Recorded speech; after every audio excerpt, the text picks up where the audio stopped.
democratic politicians are people who try to rob the country as quickly as possible, because after 4 years they have no chance to rob anymore, or after 8 years, whatever the term is. There is severe, as they call it, economic anxiety in this country, mostly caused by the boom and bust crash cycle that we have. They call it the business cycle. It's the inflationary money cycle. And the reason they keep expanding the money supply is to make the world empire seem free. Regular people are blowing their brains out because they're forced to carry this economy on their back. The two problems here with statism, one is intellectual error, which obviously it's filled with intellectual error, and we know all that, and we're familiar with it. We can say, for example, price control causes shortages, maximum price control. On the other hand, there's also venality here. The price control causes shortages because it means that the guys in with the government can then ration the scarce goods. They can boodle out of it. And we can point that out too. These guys are ripping us off. So in other words, there's two things going on with statism. It's intellectual error, and it's ripping us off.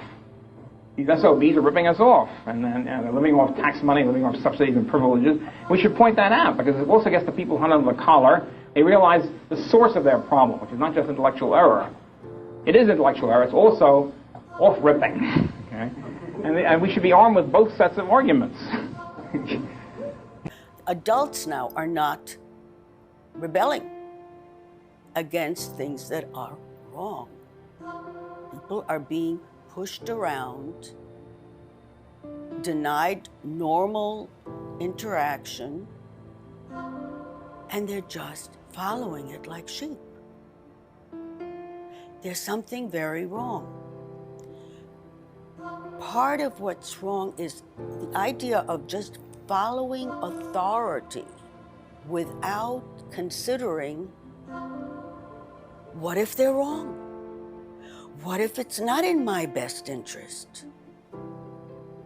Why?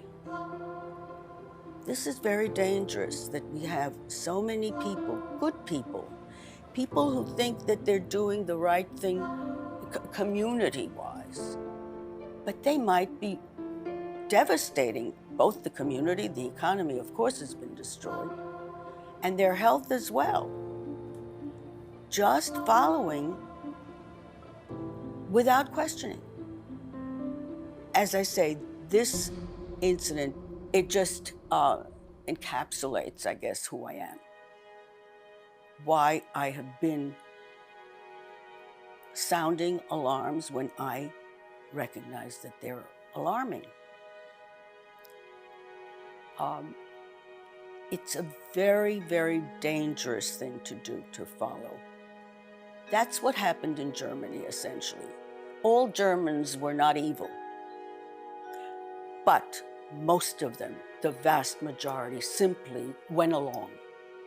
And of course, yes, it was wartime, and we're always being told about war, and now it's a war on a virus. I mean, that kind of thing should not eliminate basic human rights and basic respect for individuals.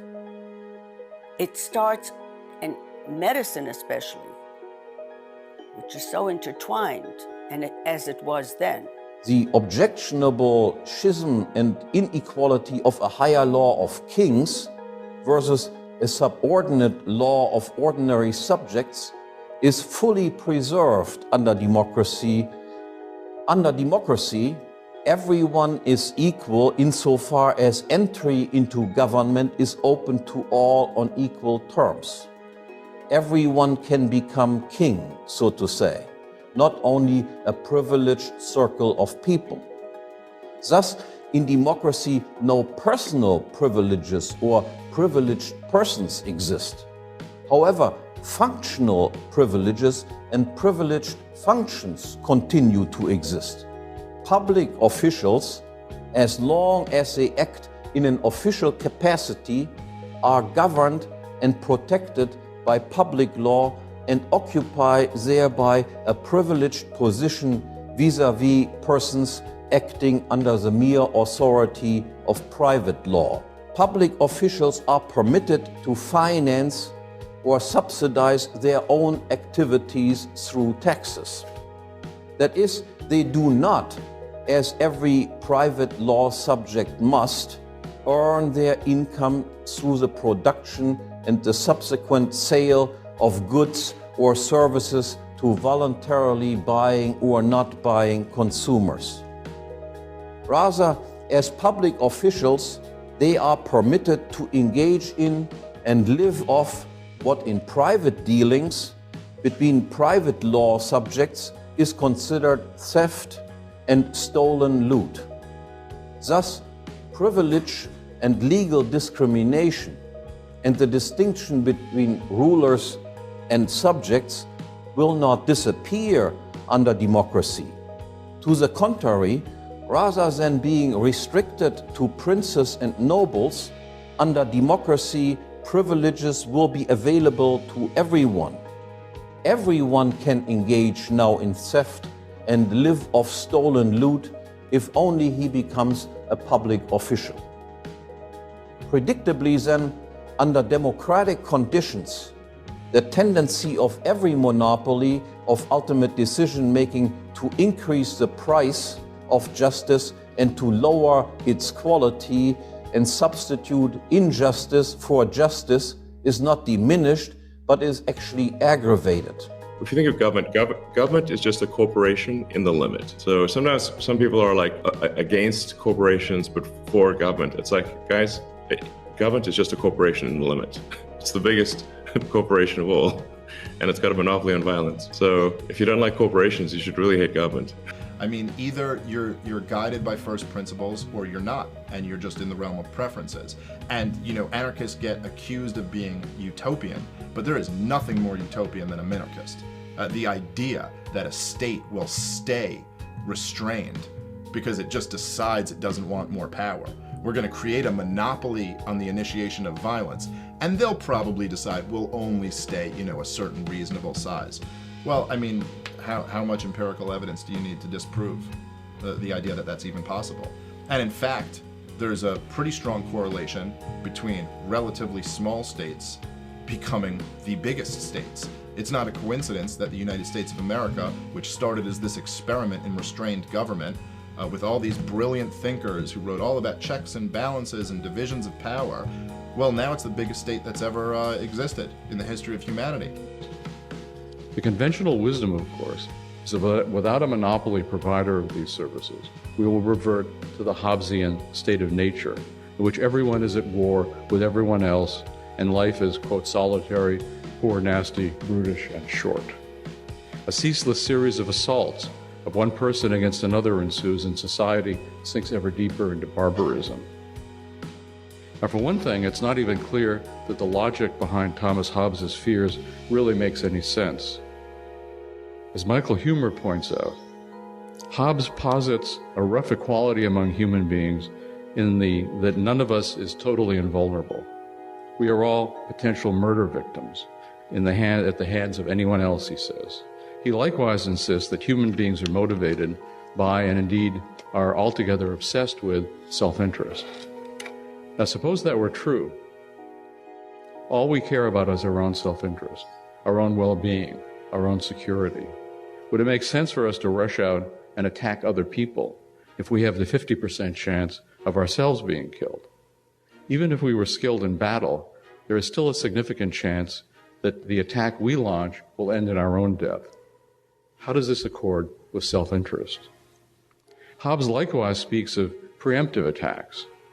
The people will attack others out of fear that those others may first attack them. If this is true, then it's even more irrational for people to go around attacking others. If their fellows are inclined to preemptive attacks of people they fear, whom would they fear more than people who go around indiscriminately attacking other people? In other words, the more you attack people, the more you open yourself up to preemptive attacks by others. So here we see another reason that makes no sense from the point of view of the very self-interest Hobbes insists everyone is motivated by, for people to behave in the way he insists they must. But the new people coming up, as the next generation succeeds generation, they're not committed to it. They're just born in it. And the fascinating thing is that the totalitarian, one of the lessons of the current situation is that totalitarianism doesn't work. It just doesn't work. Because these people were brought up in Russia and China and et cetera, brought up from the year zero to accept, to listen to all this crap, getting it from the beaming from the government-run educational system, down to the local block level. You owe your life to the society, you're the slave of the state, etc., etc. And it doesn't take. The great thing is it doesn't take. And freedom is obviously a natural condition of mankind. It just erupts. You can't crush the spirit of freedom. It's just magnificent. So the 1984, the Orwell Doom and Gloom Message, which was a great book, but it's not true because it doesn't work. You can't suppress the spirit of freedom. That's what we're finding out. It's always about freedom. The reality is it's not about COVID. We're already seeing a downswing of the most recent surge. There's no reason to think that that won't continue. This isn't about COVID any more than the Patriot Act was about Al-Qaeda. It's about government asserting more control over your lives, your rights, your properties, and in this case, your bodily autonomy. And it's not going to work. We have other countries with much higher rates of vaccination, and they're seeing record surges of COVID because that's what viruses do. And when this fails, is there a single person who is watching this who thinks that Joe Biden will take a step back and say, you know what, this wasn't right, this vaccine mandate didn't work, we were wrong? Or do you think he's going to double, triple, quadruple down on bad, tyrannical, and ultimately unsuccessful policy? This is the problem with government. And the reality is there's only one way to fight back against this, and it's mass non-compliance. Government makes up less than 1% of the population. If even 5 or 10% of Americans simply refuse to comply, especially during this labor shortage, all of this goes away. Government has to take a step back and realize that they can't just run roughshod over the American people. Like, this antiquated system's fucked. You know, like we have all these geriatrics that are making decisions to prolong their health by a couple of years at the sacrifice of the youth. You know, and like this is all wrong and messed up. And it's time for us to dignify ourselves and say, we don't want this system. And if we have any semblance of democracy, we should be able to exit from it. And that there's no meaningful exit right now. So to me, Bitcoin allows for us to attack the economic system, which is the most important component of how their whole system functions. And as it falls apart, I would much rather have us pretty much say, yeah, you guys are on fire, we're not going to save you, and too bad. And what I'm saying are that these political systems and forms of democracy not only are egregiously failing us in actually getting our rights recognized, but it's the most powerful apparatus in making sure that they all get stripped from us. And so we need alternative methods to protect ourselves individually. And we're only going to get that through using stuff like Bitcoin, but it's also syncing up with other Bitcoiners and starting to essentially start a process of balkanization where like we're creating our own small collectives, individual networks that know each other and how to exchange. And like this idea that if we just vote for the right politicians, if we just pass the right law, if we just protest just enough, we'll get it. Like I'm sorry, I emphasize, but it's foolish. It's foolish, and at this point, it's dangerous. You know, like it's pretty clear that its power is continuing to expand, but it's very dangerous with an understanding of history. And so, at this point, people that want to go out and protest like that, congratulations. Like, I don't know what to tell you. I hope it makes you feel better because it's not accomplishing anything. I'm sorry if that hurts your feelings, but like, join us, think strategically. Like, and I guess that's the other thing that's really important about Bitcoin is I feel like until you've had your moment, your epiphany moment about Bitcoin, it can seem like protesting is the solution. But I think that aha moment for Bitcoin is so key because like it allows for this unlocking to realize like, oh, we can build a different system. There is a possibility to actually resist in a meaningful way that is nonviolent and actually protect your assets and other things. But for so many people, they don't have that aha moment. But yeah, the nonviolent component is extremely important because I feel like it actually gives us the